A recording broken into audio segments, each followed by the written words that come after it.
Bon,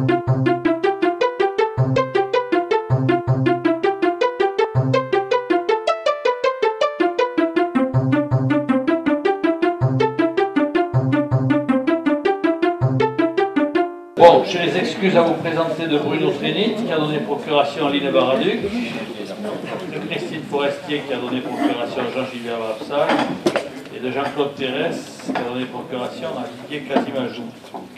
Marie-Dolores Angulo. Jean-Gilbert Vapsal. Présent. Lynn Baraduc, présent. Jean-Claude Bernard. Yann Véron. Dominique Cavaillol. Présent. Didier Casimajou. Jean-Jacques Châtelier. Présent. Lionel Cholon. Jean-Noël Clameau. Dominique Clavier. Présent. Jean-François Dassin. Jean-François Dassin. François Dora. Présent. Jocelyn Doré. Hélène Doro. Bernard Dréau. Présent. Daniel Dubourg. Philippe Dubourg. Laurence Ducos. Dominique Fourré, représenté par Pascal Rappé, c'est ça? D'accord. Marie Fortinon. Jérôme Gauthier. Présent. Marc Gauthier. Hervé Gillet. Présent. Michel Atapi. Corinne Nolan. Présente. Et là. Ici et là. Jean-Pierre Manceau. André Massieu. Laurence Meunier. Guy Moreno. Patricia Peigné. Jean-Marc Pelletan. Anne-Marie Pelot. Maggie Perronet. Sylvie Porta. Alain Quérens. Denis Rennes. Jean-Patrick Soulet. Et Mathieu Truffard. Remplacé par? Très bien. Merci. Secrétaire de séance Sylvie Porta, c'est ça? Pas de problème. Information générale, donc Benoît, je parle sous votre contrôle. Marché convention de participation pour la mise en œuvre d'une couverture complémentaire de prévoyance au profit des agents de la communauté de communes. Donc on a une date limite de réception des offres qui sera le 26 novembre. On a un marché en cours de conception, de feu architectural et technique pour le projet de la création d'un multi-accueil à Sérence, d'un RAM et d'un pôle social familial, tout ça à Sérence. Nous avons une réception des offres le 23. Il y a un rapport d'activité qui a été édité et qui est prêt et qu'on va vous donner, qui sont sur les tables et que chaque maire devra présenter dans sa commune respective. En ce qui concerne les décisions que j'ai pu prendre depuis le dernier conseil communautaire, mais la liste des DIA, vous m'avez toutes transmises, qui sont à votre disposition, bien entendu, comme d'habitude. Suite à la délibération la dernière fois, j'ai pris un arrêté pour l'éventuelle fermeture du ponton, pour le ponton de Caliac. On a fermé le ponton de Caliac en vue de réparation. Un arrêté de fermeture du ponton de Portes. Et changement d'affectation du café de la Liberté à Paillé par rapport aux impôts. Il y avait une ambiguïté, donc on a refait effectivement la déclaration qui va bien, de telle manière à aller à déclarer et que les choses soient calées en termes de valeur locative. C'est bien ça, monsieur le directeur. La délibération de numéro 6 aujourd'hui va être retirée, pour la bonne et simple raison, c'est que nous n'avons pas eu tous les éléments nécessaires, on pensait les avoir, mais on les a pas. Donc elle sera remise, c'est la SPL, elle sera remise au prochain conseil communautaire si nous avons les éléments. Ordre du jour, eh bien on va commencer par le premier point à l'ordre du jour. Nous avons besoin effectivement d'élire un représentant suppléant au sein du CEMOCTOM. Donc voilà, vous avez la liste des personnes, je pense que vous les avez toutes eues, qui sont titulaires, et il faudrait qu'une personne en suppléance veuille bien se désigner. Alors c'est en raison de l'entrée et de l'extension par rapport à la commune de Cardan. Moi, la proposition que je fais, c'est qu'effectivement la commune de Cardan soit bien entendu représentée et par son maire si c'est possible. Tout à fait. Ça ne vous pose pas de problème particulier? Qui est contre cette délibération? Qui s'abstient? Merci beaucoup. Je considère qu'elle est prise à l'unanimité. Alors, ce sont des virements de crédit ou des délibérations, décisions modificatives, qui ne sont pas très importantes en termes de crédit, en fait de montant, en fait qu'il faut prendre quand même. Alors, la première, c'est concernant le budget principal, considérant un certain nombre d'éléments comme l'annulation de l'exercice 2017 de titres émis en doublon au profit du centre de gestion de la Gironde, l'annulation par le tribunal administratif de Bordeaux sur l'exercice 2007 du titre émis à Tech le Froid Climat concernant les pénalités de retard sur le chantier des ateliers techniques de Podensac, l'annulation sur l'exercice 2017 du titre émis pour la taxe de séjour d'une administrée émis en doublon. Tout ça, ça fait un ensemble il y avait de procéder à l'inscription de nouveaux crédits et de réajustement sur les crédits votés lors du budget de prévisible 2018. Donc, en ce qui concerne les crédits, il y a des crédits ouverts pour des titres annulés sur l'exercice antérieur pour 4 900 € et des crédits réduits de dépenses imprévues de 3 900 €. Bon. Deuxième élément, il y a un surcoût concernant les ateliers techniques de la poule à Rions. Le montant des travaux qui vont être réalisés dépasse le prévisionnel de 1080 € TTC. Donc il faut abonder ce poste, 1080 € que l'on prend bien sûr dans le chapitre des dépenses imprévues. Voilà, je vous demande de vouloir bien valider ces décisions. Donc, deux décisions modificatives, et vous n'oublierez pas effectivement de venir les signer en suivant, hein, dès que vous aurez que la réunion sera terminée, une en fonctionnement et l'autre en investissement. Est-ce qu'il y a des remarques particulières? Je vous propose que l'on passe au vote. Qui est contre cette délibération? Qui s'abstient? Merci beaucoup, je considère qu'elle est prise à l'unanimité. Bon, maintenant, décision modificative concernant le budget annexe ordures ménagères, Garonne.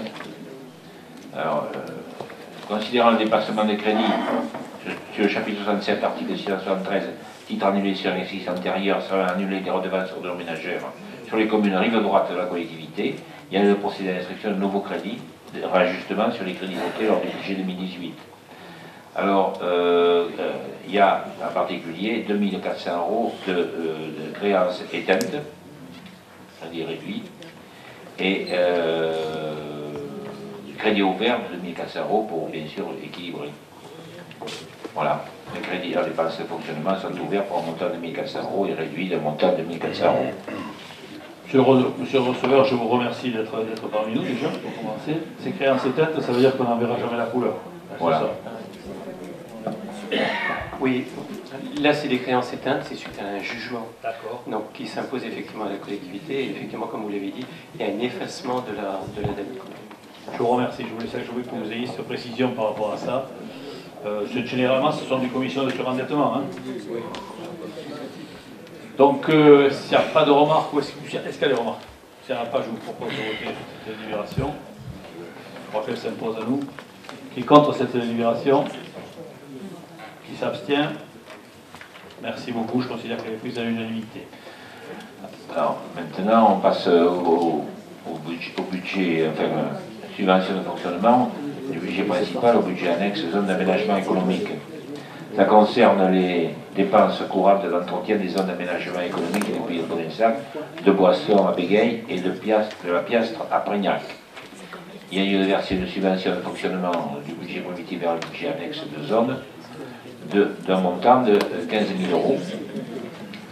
Et pour permettre, pour avoir les crédits nécessaires à la mise en œuvre de cette délibération, sont inscrits au budget principal. Alors, on a pris en charge les zones, donc on a un budget zone en ce qui concerne les zones du pays de Podensac, de Boisson, à Bégueil et de la Piastre à Prégnac, et pour faire face aux entretiens, il faut abonder effectivement les crédits, de telle manière à être raccord par rapport aux dépenses que nous avons engagées ou que nous allons engager sur ces zones. Donc il y a lieu de faire une décision modificative à hauteur de 15 000 € et on ajustera ça au budget 2019. Je pense qu'on aura là effectivement des subventions qui seront versées et notre régime de croisière sera atteint, mais là on n'a pas forcément atteint l'objectif, il y a 15 000 € à mettre sur ce budget zone. Est-ce qu'il y a des remarques particulières? Mais je vais vous passer au vote. Qui est contre cette délibération? Qui s'abstient? Je vous remercie beaucoup et qui est à l'unanimité. Bien, maintenant il s'agit de la création d'un service assujetti à la TVA pour le Café de Liberté à Paillé. Alors, évidemment, si vous voulez, le budget principal, considérant que l'article permet, sous certaines conditions, aux personnes qui donnent en location des locaux nus d'acquitter la TVA sur leur demande, considérant que l'acte de cession du bail commercial à la société CDLL soumet le loyer du local situé au 11 place Gambetta à payer la taxe sur la valeur ajoutée, considérant que le budget principal de la communauté de communes n'est pas assujetti à la TVA, considérant enfin que la communauté de communes ne peut facturer les loyers à la société CDLL uniquement dans le cas où le service est assujetti à la TVA. Donc, le conseil communautaire décide d'opter pour l'assujettissement au régime fiscal de la TVA avec effet rétroactif au 1er avril 2018 et de créer au sein du budget principal un service assujetti à la TVA comprenant l'article 752 pour les recettes et les articles relatifs au chapitre 11 pour les dépenses. Et enfin, autoriser le président à accomplir les formalités nécessaires auprès de l'administration fiscale et à procéder aux opérations comptables nécessaires qui en découlent. Monsieur le receveur, une petite explication quand même, parce que c'est assez technique et je pense que moi j'aimerais bien entendre l'explication. Alors, le budget principal n'est pas assujetti à la TVA. Dans le cas présent, au niveau du bail, c'est un bail commercial et il se trouve que la société est collecteur de TVA, donc doit la reverser. Et si vous voulez, la difficulté que l'on a eue, c'est que les titres de recettes émis par la CDC ne pouvaient pas être pris en charge dans le cadre du budget actuel. Donc le choix qui a été retenu, c'est non pas d'assujettir l'ensemble du budget à la TVA, mais de créer un service, comme c'est indiqué dans les délibérations, ce qui permettra d'une part à la CDC de déduire la TVA et à la société de la récupérer par elle-même. Voilà. Ces explications vous suffisent? Donc on va pouvoir effectivement, d'une manière claire et cohérente, encaisser les loyers du Café de la Liberté. Si vous votez cette délibération, qui est contre cette délibération, qui s'abstient, merci beaucoup, je considère qu'elle est prise à l'unanimité. Délibération numéro 7, Jean-Marc Pelletan. Oui, il s'agit de la délibération qui porte le règlement du multi-accueil de Cabellou qu'il fallait mettre à jour. C'était des petites modifications à la marge, c'est-à-dire qu'il fallait dans ce règlement qu'on mette la nouvelle CDC, c'est-à-dire Convergence Garonne, et puis comment dirais-je, stipuler la convention avec le médecin référent. Voilà.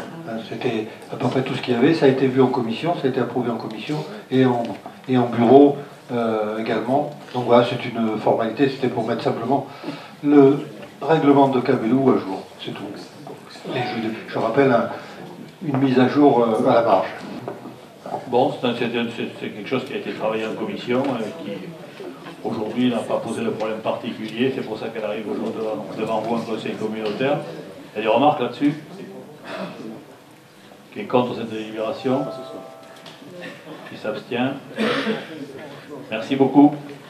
Donc la délibération numéro 8, qui est l'autorisation de signature de la convention pour le médecin, justement le médecin référent de Cabellou, par le président de la CDC.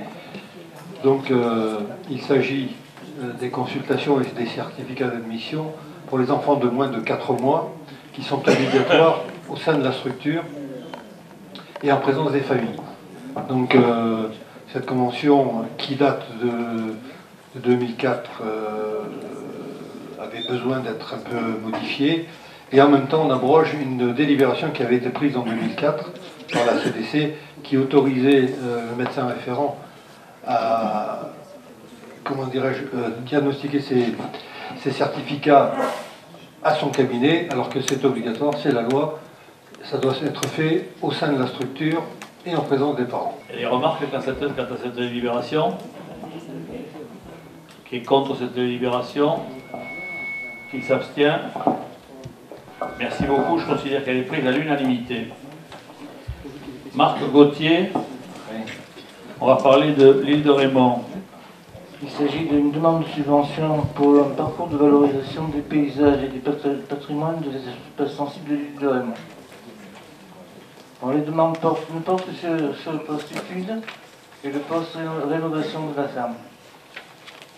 La finalité du projet est de dynamiser l'identité de l'espace naturel sensible dans le paysage touristique local, de mettre en valeur ce paysage, l'histoire, les richesses et la biodiversité du site. Elle est également de faire des moyens de découverte, innovants et interactifs. On demande donc des subventions au FEDER, à l'agence de l'eau à Dour-Garonne et au conseil départemental à hauteur de 20% pour le FEDER, pour les études, pardon, 10% pour l'agence de l'eau et 50% pour le conseil départemental. D'ailleurs, l'agence de l'eau et le conseil départemental, les montants sont soit accordés soit en cours d'instruction. Et ensuite, pour le bâtiment, il y aurait 50% de subvention des FEDER et 30% du conseil départemental, ce qui laisse un reste à charge pour les études de 6 840 € et pour le bâtiment de 43 420. À savoir également que ces fonds FEDER sont demandés dans le cadre d'une demande d'aide, mais ne sont absolument pas engageants pour la communauté de communes. En d'autres termes, c'est une demande de subvention. On reviendra vers vous, bien entendu, la commission travaillera à partir du moment où on aura effectivement des réponses positives. C'est-à-dire qu'à un moment donné, c'est juste une demande de subvention et c'est surtout pas engageant quant à les dépenses qui pourraient en découler.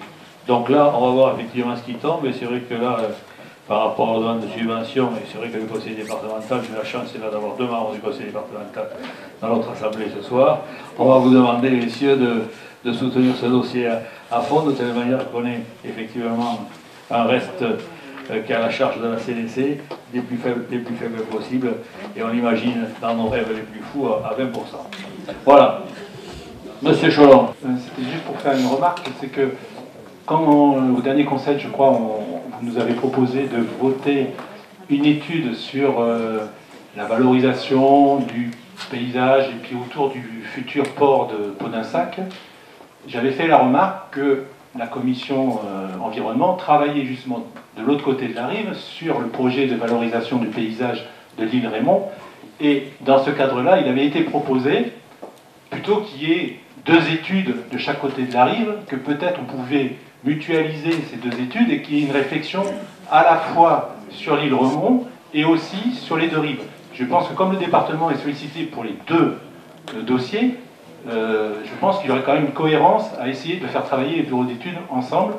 Et bon, la réponse est qu'on continue séparément, c'est dommage, je trouve. Bon, écoutez, je prends acte de votre remarque. Est-ce qu'il y a d'autres remarques particulières là-dessus? Je vais vous demander de passer au vote. Qui est contre cette délibération? Qui s'abstient? Merci beaucoup. Je considère qu'elle a été prise à l'unanimité. Oui, donc il s'agit d'une délibération qui consiste donc à autoriser le président à signer une convention opérationnelle d'action foncière pour la redynamisation du centre-bourg de Cadillac. Vous savez qu'on a voté déjà le 24 octobre donc, une délégation du droit de préemption de la commune de Cadillac à l'EPF. Donc le Cadillac souhaite donc au travers de ce projet de convention redynamiser son centre-bourg et maîtriser certains biens stratégiques pour les préserver de la pression foncière. Et donc ces 3 projets, vous les avez sous les yeux. Il s'agit du projet du site de l'actuel EHPAD Bardon-Lagrange reconverti en une résidence senior. Ensuite, un terrain de 8596 m² comportant les maisons dégradées pour un projet à vocation d'habitat. Et le troisième projet, c'est la réhabilitation de 2 parcelles identifiées rue Cazaux-Casalet, c'est-à-dire l'ancien casino, petit casino, rue Cazaux-Casalet, donc comprenant des logements et des locaux commerciaux vacants, et la destination envisagée donc, serait l'artisanat d'art et des logements. Voilà, donc il s'agit donc de... Alors, comme la CDC est compétente au niveau du développement économique, on est obligé de se prononcer sur chaque projet. D'où la convention. Est-ce qu'il y a des remarques là-dessus, sur cette contractualisation avec la commune de Cadillac et l'EPF? Je vous propose qu'on passe au vote. Qui est contre cette délibération? Il y a une commission qui a étudié ça, ou pas?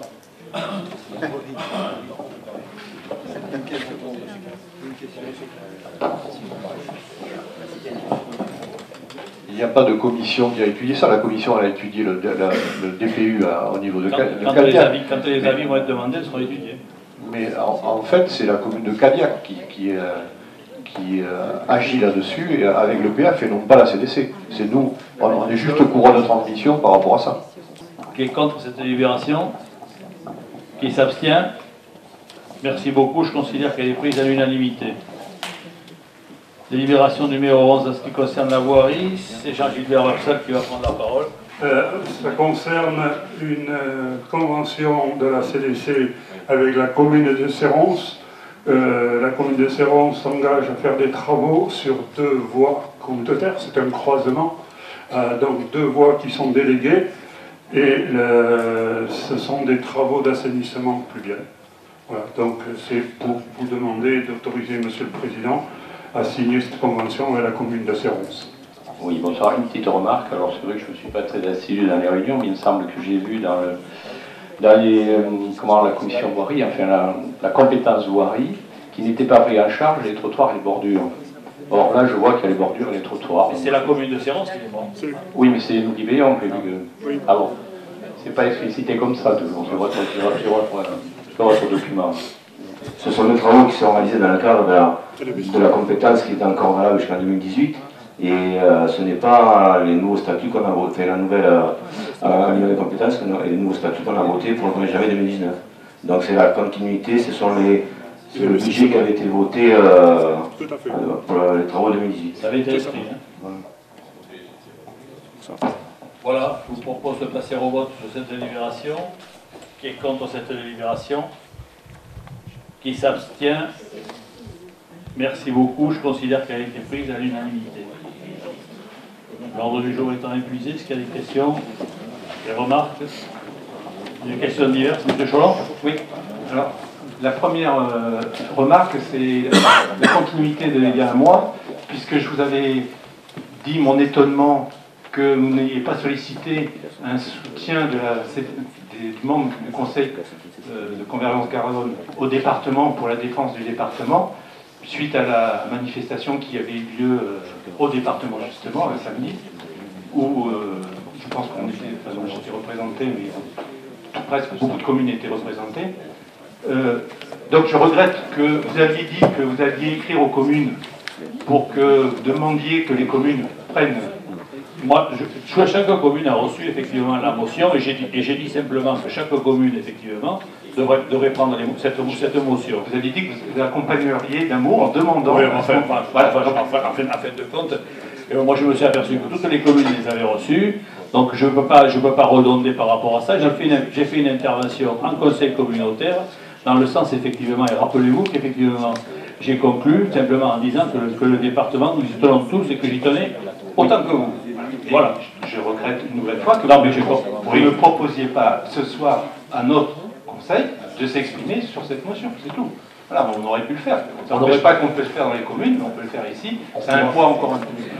Moi, ça ne me pose pas de problème particulier de soutenir l'action du département, puisqu'effectivement, c'est quelque chose... Alors donc, si vous voulez, on peut rajouter effectivement la motion. Quelle forme vous voulez qu'elle prenne? On reprend la motion qu'on a reçue dans les communes, où on fait un courrier relativement simple qu'on vous proposera à la signature du président, en expliquant qu'on a pris une délibération pour soutenir l'action du département et qu'on tient à cet échelon. Voilà, je ne sais pas quel moyen ça peut prendre, mais moi ça ne me pose aucun problème.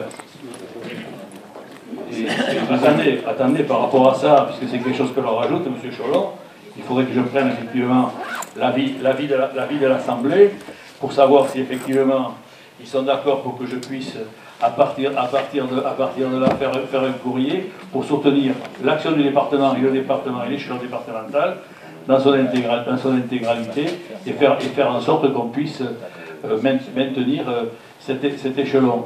Est-ce qu'il y a des gens qui sont opposés ou qui s'abstiennent d'abord par rapport à cette...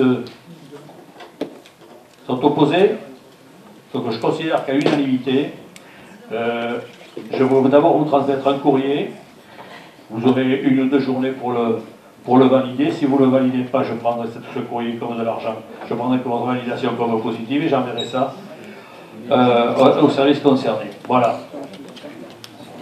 Et la deuxième chose, donc nous avons eu une réunion de CLEC lundi soir qui a soulevé, je pense, beaucoup de questions, beaucoup d'interrogations, notamment, ce qui était intéressant pour la première fois, on a commencé à débattre sur ce qui pouvait nous lier, toutes les communes et les anciennes communautés de communes. Débat un peu tardif, mais puisque surtout on a le chèque que certaines communes vont devoir faire pour post-fusion. Et je dois dire que les explications, les énièmes explications de M. Bourgeois, alors je suis parti un peu avant la fin où il était en train d'expliquer, donc je ne sais pas s'il a éclairé tous les maires tous les élus qui étaient présents. Moi, éventuellement, puisque M. Trésorier est là, M. Maximilien, ça serait que si vous pouviez organiser une nouvelle réunion pour nous éclairer, en tout cas, moi je suis demandeur, pour exactement comment sont calculés les AC notamment pour les 9 communes des Coteaux-de-Garonne, parce que je crois que le problème il est là. Je suis peut-être le seul maire des 9 maires qui ne comprend pas, mais plus on m'explique, plus ça devient comme... voilà, j'avais cru comprendre, et maintenant je ne comprends plus. Donc si vous pouviez, si vous avez un peu de temps, et si ça vous dit de pouvoir organiser une petite réunion pour nous réexpliquer ça, peut-être que votre pédagogie sera meilleure. Alors, je n'étais pas partie prenante de la réunion de lundi, hein, donc je ne sais pas ce qui s'est dit, ce qui a été échangé. Sur le sujet même du calcul des AC, c'est très compliqué, puisqu'on se réfère à une année de référence, à partir du moment où l'intérêt communautaire a été défini, et aux travaux de la CLEC de l'époque, si vous voulez. Alors là, il y a une évolution, puisque il y a des éléments qui vont être déclarés comme non communautaires et d'autres communautaires, mais on part sur des éléments comptables pour valoriser, si vous voulez, l'actif et pour intégrer après ça dans le calcul des attributions de compensation. Mais pour rentrer dans le détail, il faudrait voir l'étude qui est faite par votre cabinet pour pouvoir en sortir un résumé. C'est compliqué de vous expliquer les choses telles que j'ai pas.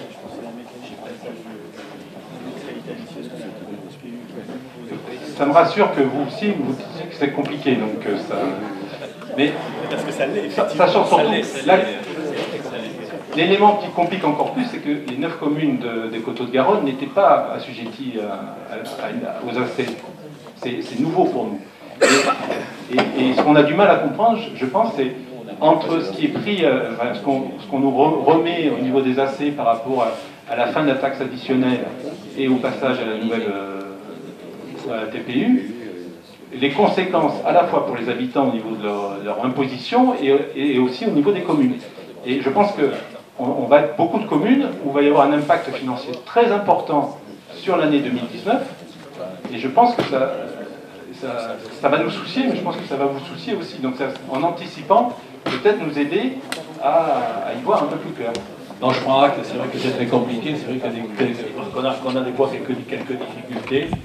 On va essayer de faire un travail de telle manière être le plus précis possible. On va avoir une numéro 3, et après je pense que on va trouver le bon réglage sur ces allocations de compensation. Voilà.